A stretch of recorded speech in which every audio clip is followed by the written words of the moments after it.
हे WhatsApp guys, कैसे हैं आप सब। देखिए आज हम डिस्कस करेंगे 21 सितंबर का द हिंदू न्यूज़पेपर और पीआईबी का इंपॉर्टेंट करंट अफेयर्स। पीआईबी सरकार की सरकारी वेबसाइट और हमारा जो करंट अफेयर है वो आपके सभी एग्जाम के लिए काम का रहेगा, चाहे यूपीएससी का कोई भी एग्जाम हो, एनडीए, सीडीएस, सीएपीएफ या फिर किसी भी राज्य का स्टेट पीसीएस का एग्जाम हो या फिर आपका कोई भी एसएससी या बैंक का एग्जाम हो। तो लीजिए शुरू करते हैं। सबसे पहले बात करेंगे 21st एशियन। देखो ये वेरी वेरी इंपॉर्टेंट है, जगह का नाम भी और ये इकोनॉमिक जो मिनिस्टर की मीटिंग होती है ये भी, क्योंकि कई बार ऐसा होता है जो पीसीएस के एग्जाम होते हैं ना उनमें ऐसी चीज़ें देखी गई हैं कि वो पूछ लेते हैं। ठीक है, तो ये पता होना चाहिए आपको कहाँ पे होती है। वियताइन लाओपीडियार, ये क्या है? लाओस जो आपने नाम सुना है ना, लाओस, ठीक है, वहाँ पे ये बिल्कुल होती है। ये जो है ये लाओस का कैपिटल शहर है, ये भी याद रखना। ठीक है, और आसियान के बारे में बात करें तो पहले हमारे जो पीडीएफ आप डाउनलोड करोगे ना वहाँ पे सब कुछ बता रखा है मैंने बहुत अच्छे से कि आसियान। पहली बात तो देखो, जो बच्चे वनडे एग्जाम की तैयारी करते हैं एसएससी बैंकिंग, उनको फुल फॉर्म भी पता होना चाहिए कि association of south east Asian nation इसका फुल फॉर्म है, कितने देश इसमें शामिल हैं। Inter governmental political economic union है, ये एक हेडक्वार्टर जकार्ता इंडोनेशिया में है और ये फाउंडेड है बैंकॉक डिक्लेरेशन के साथ 1967। ठीक है, तो ये चीज़ें आपको बिल्कुल पता होना चाहिए। वैसे पुराने हमारे जो पीडीएफ हैं उनमें भी ये चीज़ें आपको देखने को मिल जाएंगी। ठीक है गाइज, नेक्स्ट हम बात करेंगे, इंडिया अचीव करता है tyre 1 status in global cyber security index 2024 और ये इंडेक्स पब्लिश किया जाता है इंटरनेशनल टेलीकम्युनिकेशन यूनियन के द्वारा। ठीक है, पेपर में पूछा जा सकता है कि ये वाला इंडेक्स कौन लेके आता है, तो आईटीयू लेके आता है। ठीक है, इसमें 5 पिलर हैं, पिलर का ध्यान रखो तो अच्छी बात है, जिसमें लीगल है, टेक्निकल है, organisational, capacity development and cooperation, ये 5 पिलर होते हैं इस इंडेक्स में। ठीक है, नेक्स्ट अब हम बात करेंगे, 4 जो देश हैं वो बनते हैं मेंबर बिग कैट अलायंस जो है उसका, जिसमें इंडिया, निकारागुआ, इस्तिवानी और सोमालिया। ठीक है, ये एज इट इज मेंशन है पीआईबी में, तो आपको ध्यान रखना है। और ये जो international big cat alliance initiative है इसको लॉन्च किया जाता है प्यारे भारत के द्वारा, तो वो डेट भी आपको ध्यान रखनी है कि कब इसको लॉन्च किया जाता है। ठीक है, ये वेरी वेरी इंपॉर्टेंट ये चीज़ें मिलती हैं।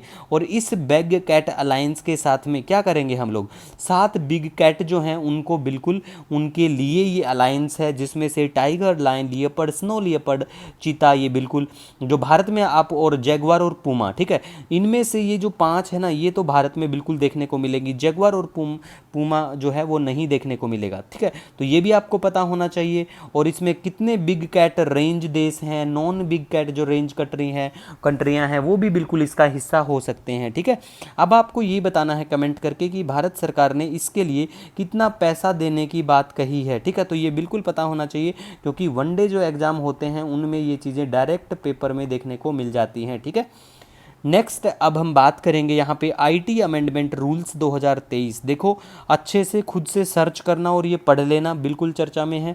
हाई कोर्ट, सुप्रीम कोर्ट में ये बिल्कुल रूल बने हुए हैं चर्चा में, मतलब चर्चा में बने हुए हैं बिल्कुल ये रूल। हाई कोर्ट की बात करें या फिर हमारे जो बड़े सबसे बड़ा जो उच्च कोर्ट होता है उसकी बात करें, क्यों?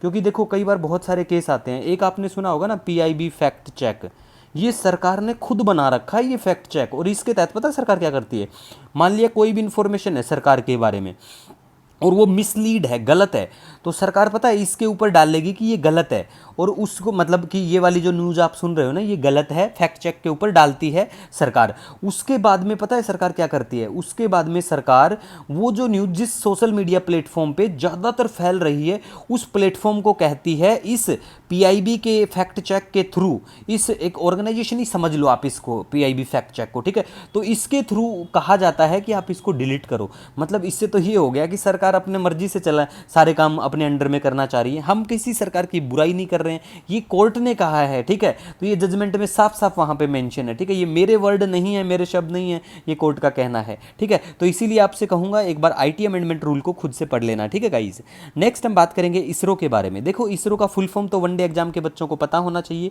किस डिपार्टमेंट के अंडर आता है ये भी पता होना चाहिए। Very very important for PCS examination and other examination, that is the motto of ISRO. What is it? Space technology in service of mankind, आपको बिल्कुल ध्यान रखना है। और जो हमारा फादर है इंडियन स्पेस प्रोग्राम का, जिनको जाना जाता है इस नाम से कि father of Indian space programme, Vikram Sarabhai. अभी के लिए बात करें जो चेयरमैन है इसरो का, उनका नाम आपको पता होना चाहिए। हेडक्वार्टर तो शायद सभी बच्चों को पता होगा, अदरवाइज ये भी ध्यान रख लेना। ठीक है, नेक्स्ट हम बात करेंगे कॉलेजियम सिस्टम के बारे में। देखो कॉलेजियम सिस्टम के बारे में बात करें, आप सभी को पता है कि अपॉइंटमेंट्स और ट्रांसफर ऑफ जजेस आर डिसाइडेड बाय किसके द्वारा, इसी कॉलेजियम के द्वारा किया जाता है। ठीक है, ये आपको हमारा जो बड़ा कोर्ट है और उससे नीचे उच्च न्यायालय जो होते हैं वहाँ भी देखने को मिलता है। और ये आपको याद रखना है कि कॉलेजियम जो सिस्टम है ये हमारे संविधान में बिल्कुल भी मेंशन नहीं है, इतना याद रखना है। और अभी के लिए अगर बात करें तो हमारा जो सुप्रीम कोर्ट है उसमें फुल जो स्ट्रेंथ है जजों की वो कितनी होती है, ये पूछा भी गया था और मैं बहुत बार बता भी चुका था पेपर से पहले, इसीलिए मैं आपको बोलता रहता हूँ कि देखना आपके एग्जाम में ना हमारे करंट अफेयर से डायरेक्ट क्वेश्चन आएंगे, नहीं आए तो मत पढ़ना, अनसब्सक्राइब कर देना। वो इसीलिए बोलता हूँ, for last 4 years I am teaching specially current affairs. ठीक है, और देखो एक बात और बता देता हूँ मैं आपको, अभी के लिए आपको करंट अफेयर है ना 4-5 दिन जो है वो करंट अफेयर थोड़ा सा लेट मिलेगा, शाम को 8 या 9 बजे के आसपास मिलेगा। Due to some reason we can't share here what is the reason और what would be the reason. ठीक है, बस आप इतना याद रखो कि आपको डेली मिलेगा, टेंशन फ्री होके बस आप पढ़ते रहा करो। ठीक है, अब यहाँ पे आप अपॉइंटमेंट ऑफ सुप्रीम कोर्ट जजेस ये आर्टिकल याद रखो, उसके बाद में हाई कोर्ट जजेस का जो अपॉइंटमेंट है वो कौन से के आर्टिकल, ये भी आपको बिल्कुल ध्यान में रखना है। ठीक है गाइस, तो इन चीज़ों को बिल्कुल भी आपको नहीं छोड़ना है। उसके बाद में बात करें, रिपीटेड न्यूज़ है बिल्कुल, FSSAI क्या है ये, food safety standard authority of India, इसको याद रखो कब स्टैब्लिश होती है, किस एक्ट से आती है। मंत्रालय वेरी वेरी इंपॉर्टेंट है, स्टैट्यूटरी बॉडी है बिल्कुल ये, मतलब स्टैट्यूटरी का मतलब किसी भी ऑर्गेनाइजेशन बॉडी को अगर कोई एक्ट पारित करके बनाया जाता है तो उसे स्टैट्यूटरी बॉडी कहा जाता है। तो ये कौन से मंत्रालय के अंडर में आती है, ministry of health and family welfare के अंडर में। ठीक है, इसका हेडक्वार्टर नई दिल्ली में है और जो रीजनल ऑफिस है आपको दिल्ली, मुंबई, कोलकाता, चेन्नई में देखने को मिलेंगे। नेक्स्ट अब हम बात करेंगे, ये भी वेरी वेरी इंपॉर्टेंट है, देखो कॉफ़ी और रबड़ दोनों ही वेरी इंपॉर्टेंट है, यूपीएससी के द्वारा दोनों पे ही क्वेश्चन पूछा जा चुका है। आज टाइम कम होने की वजह से मैं क्वेश्चन यहाँ पे डिस्कस नहीं करूँगा, लेकिन बाद में क्वेश्चन भी डिस्कस कर लूँगा, टेंशन मत लो, क्योंकि हम मैप और पीवाईक्यू डेली के वीडियो में डिस्कस करते हैं तो बाद में करेंगे। ठीक है, इसके ऊपर याद दिला देना या फिर मैं खुद नोट डाउन करके छोड़ दूंगा इस चीज़ को कि बाद में करना है।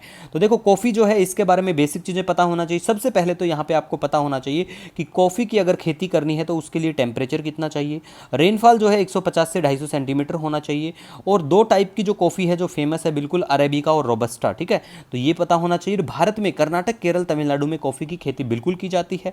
कॉफ़ी बोर्ड ऑफ इंडिया का जो मुख्यालय की बात करें तो ये बिल्कुल कहाँ पे है कॉफ़ी बोर्ड, ये बेंगलुरु में है। और कॉफ़ी के लिए बिल्कुल well drain mineral rich soil चाहिए और बिल्कुल छाया के नीचे बिल्कुल कॉफ़ी की खेती होती है। ठीक है गाइस, ये आपको बिल्कुल ध्यान रखना है।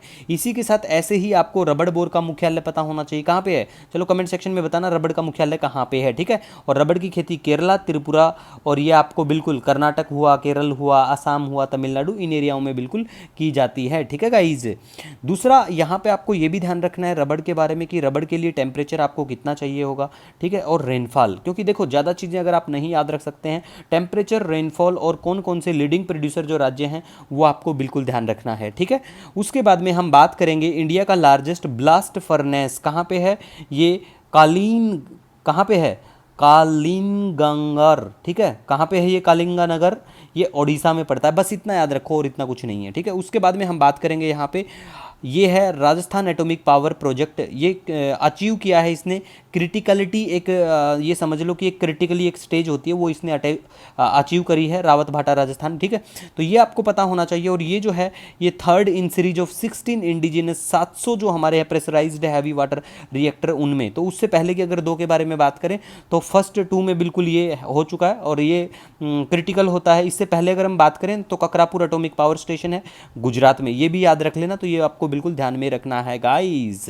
ठीक है, उसके बाद में हम जो वेरी वेरी इंपॉर्टेंट है यहाँ पे मैप के बारे में बात करें तो देखो मैप में लोकेशन में आपको दिखाता रहता हूँ डेली ऑलमोस्ट, तो यहाँ पे आज चर्चा में है बेरूत, ये भी लेबनान में पड़ता है, लेबनान में आपको पहले ही दिखा चुका हूँ। यूपीएससी का हमने क्वेश्चन भी डिस्कस किया था, लेबनान के ऊपर पूछा गया था। ठीक है, क्योंकि लेबनान में देखो किसी देश में अगर कुछ स्पेशल होता है, मान लिया कोई फाइनेंशियल क्राइसिस आता है या फिर किसी देश में ड्रोट हो जाता है या फिर किसी देश में तख्ता पलट होता है, तो इन चीज़ों को बिल्कुल आपको पता होना चाहिए। ठीक है, जैसे अभी बांग्लादेश में क्या हुआ है, ऐसी चीज़ों को आपको बिल्कुल ध्यान में रखना है। इसी के साथ देखो लेबनान आपको यहाँ नजर आएगा, बिल्कुल कौन कौन से बाउंड्री टच करता है ये आप सभी को पता होगा, कमेंट में बताओ तो बहुत अच्छी बात है। ये जो समुद्र है इसे मेडिटेरेनियन सी के नाम से जाना जाता है, ये रेड सी पड़ता है बिल्कुल, स्वेज कैनाल यहाँ से कनेक्ट करती है बिल्कुल। ठीक है, ये पर्शियन गल्फ नजर आएगा आपको। ठीक है गाइज, इसी के साथ देखो आपका कोई सजेशन सुझाव हो, आप मेरे लिए बहुत महत्व रखते हो, कमेंट सेक्शन में बिल्कुल बता सकते हैं। मिलेंगे नए दिन के साथ, तब तक के लिए जय हिंद।